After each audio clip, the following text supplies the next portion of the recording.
Hi everyone, meteorologist Danielle Noyes here for the 1 Degree Outside Weather Network. Want to get you spun up on the coastal marine forecast the next several days, starting with our Monday. Wind speeds generally 5 to 15 knots, and seas, no matter whether you're closer to the coast or farther offshore, will be about 2 to 3 feet. Now, the wind will be strongest along the south coast out of the west-southwest, all the way from Buzzards Bay, stretching back over to the outer portions of the national seashore too. About 2 to 3 foot waves here. A little bit less in eastern Massachusetts, 1 to 2 footers closer to the coastline.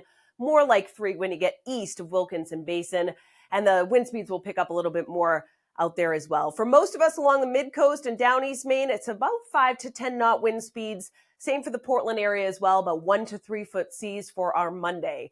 Tuesday, warm front lifting north, high pressure off the coast. So from places like the Great South Channel back up into the Northeast Channel, we're talking about 5 to 15 knot winds, but closer to the coast, we actually get that southwest breeze kicking up just a bit, especially on the backside of that warm front. So 10 to 20 knots with a few higher gusts, and the wind speeds, again, strongest later in the day, 3 to 5 foot seas out over the outer coastal ocean.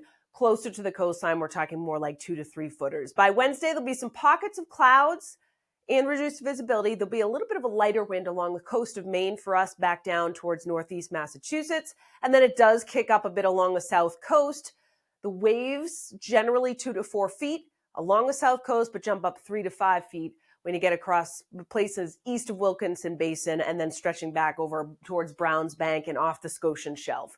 By Thursday, area of low pressure to the south, pockets of rain, onshore wind again, and generally 10 to 20 knot wind speeds either side of that from Portsmouth back down to Gloucester. Seas are going to kick up a little bit as well, 3 to 6 footers with a period of 6 to 8 seconds just off the coastline, 3 to 5 footers across the remainder of the marine forecast area. And in case you missed it, our app is out for iOS. You can get it on the App Store. Just search Noises 1 Degree Outside Weather.